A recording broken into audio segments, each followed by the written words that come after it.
کہ اللہ کی نگاہ میں برتر وہ ہے جو ایمان اور کردار میں برتر ہے۔ یہ تفصیل سے بیان ہو چکا ہے کہ امیر المؤمنین حضرت عمر رضی اللہ تعالیٰ عنہ نے ابو عبیدہ رضی اللہ تعالیٰ عنہ کو اتنی نازک اور خطرناک صورتحال سے نکالنے کے لیے کیا کیا اقدامات کیے تھے، اور عراق کے محاذ کے کون کون سے سالار کو شام کے محاذ پر پہنچ کر کون کون سے علاقے میں جانے کا حکم دیا تھا۔ حضرت عمر رضی اللہ تعالیٰ عنہ خود بھی مجاہدین کا ایک لشکر لے کے حمص کو روانہ ہو گئے تھے۔ امیر المؤمنین نے ایک قاصد کو اس ہدایت کے ساتھ حمص کو بھیج دیا تھا کہ کمک بھی آ رہی ہے اور میں بھی آ رہا ہوں، اور وہ اتنی تیز جائے جیسے اڑ کر حمص پہنچا ہو۔ جنگوں میں جرنیل اور سپہ سالار جب کسی محاذ کی طرف کوچ یا پیش قدمی کرتے تھے تو ان کی کوشش یہ ہوتی تھی کہ دشمن کو اس کا علم نہ ہو سکے اور وہ اچانک دشمن پر جا حلہ بولیں، لیکن حضرت عمر رضی اللہ تعالیٰ عنہ نے اس جنگی اصول کے بالکل الٹ ایک کارروائی کی۔ وہ یہ کہ چند ایک شتر سوار اور گھوڑ سوار الگ کیے اور انہیں کہا کہ وہ آگے نکل جائیں اور محاذ کے قریب بستیوں میں یہ خبر پھیلاتے جائیں کہ مدینہ سے بہت بڑی کمک حمص کو جا رہی ہے۔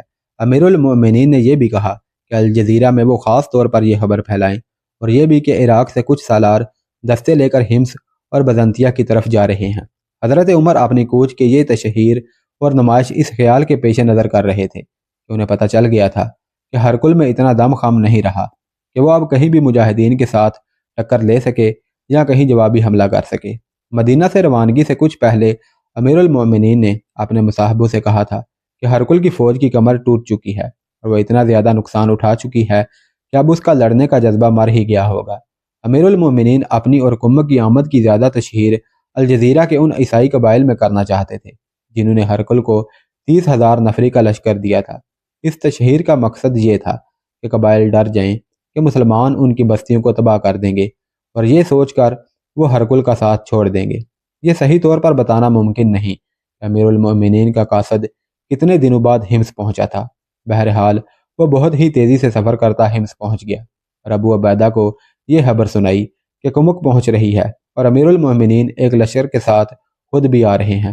قاصد نے انہیں یہ بھی بتایا کہ حمص کے علاوہ کہاں کہاں سے کمک مل رہی ہے، اور یہ بھی کہ قبائلی علاقوں میں بھی سالار اپنے اپنے دستے لے کر پہنچ گئے ہیں۔ تصور میں لایا جا سکتا ہے کہ ابو عبیدہ نے کس طرح سکھ اور چین کا سانس لیا ہوگا۔ وہ تو سپہ سالار تھے، وہاں کوئی چھوٹے سے چھوٹا مجاہد بھی جیتی ہوئی بازی ہارنا نہیں چاہتا تھا۔ ابو عبیدہ نے مجاہدین کو صورتحال سے آگاہ کر دیا تھا کہ اس سے بچنے کا ایک ہی راستہ رہ گیا ہے کہ جان قربان کر دو۔ ہر مجاہد نے عہد کر لیا تھا، فتح ہے یا موت۔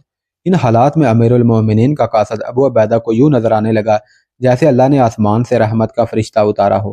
خالد بن ولید بھی 4,000 گھوڑ سواروں کے ساتھ حمص پہنچ چکے تھے۔ خالد بن ولید خطرہ مول لینے والے سالار تھے۔ انہوں نے مشورہ دیا تھا کہ باہر نکل کر لڑیں گے، لیکن ابو عبیدہ اور دوسرے سالاروں نے یہ مشورہ قبول نہیں کیا تھا۔ اب اطلاع ملی کہ اللہ کی مدد امیر المؤمنین کی صورت میں آ رہی ہے تو خالد بن ولید رضی اللہ تعالیٰ عنہ بہت ہی خوش ہوئے کہ اب باہر نکل کر لڑنے کا موقع ملے گا۔ امیر المؤمنین کا یہ قاصد واپس چلا گیا اور ایک ہی دن کے وقفے سے دوسرا قاصد آ گیا۔ امیر المؤمنین حضرت عمر رضی اللہ تعالیٰ عنہ نے اس دوسرے قاصد کو اس پیغام کے ساتھ بھیجا تھا کہ ابو عبیدہ اپنے ذرائع سے رومیوں کے محاذ پر یہ خبر پھیلا دیں کہ عراق سے کمک آ رہی ہے اور بہت سے دستے الجزیرہ کے قبائلی علاقوں میں پھیل گئے ہیں۔ امیر المؤمنین نے خاص طور پر یہ ہدایت بھیجی کہ ان قبائل کا جو لشکر ہرکل کے پاس پہنچ گیا ہے اس لشکر پر یہ خطرہ سوار کر دیا جائے کہ مسلمانوں کے جو دستے الجزیرہ میں گئے ہیں وہاں کی بستیاں اجاڑ دیں گے، جس کی وجہ یہ ہے کہ یہ سارا علاقہ اب مسلمانوں کے تسلط میں ہے اور اس علاقے کے جو لوگ رومیوں کی مدد کے لیے چلے گئے ہیں وہ غدار ہیں اور انہیں اس غداری اور بغاوت کی سزا دی جائے گی، جو یہ ہوگی کہ ان کی بستیاں اجاڑ دی جائیں گی اور مویشیوں پر مسلمان قبضہ کر لیں گے۔ یہ ایک نفسیاتی جلگار تھی جو امیر المؤمنین رومیوں اور ان کے قبائلی اتحادیوں پر کر رہے تھے۔ ابو عبیدہ نے تو پہلے ہی 10-12 مجاہدین قبائلی لشکر میں بد دلی پیدا کرنے کے لیے بھیج رکھے تھے۔ اب انہیں امیر المؤمنین کی یہ ہدایت ملی تو انہوں نے ایک اور مجاہد کو یہ ساری ہدایت سمجھا کر رومیوں کے محاذ پر بھیج دیا۔ یہ قاصد قبائلی عیسائیوں کے بھیس میں روانہ ہو گیا۔ اسے حدید کے پاس پہنچنا تھا اور باقی کام حدید اور اس کے ساتھیوں کو کرنا تھا۔ رومی فوج اور عیسائی قبائلی پہاڑوں کے اندرونی علاقوں میں اس طرح خیمہ زن تھے کہ حمص ان کے محاصرے میں تھا، لیکن وہ حمص سے ابھی کئی میل دور تھے۔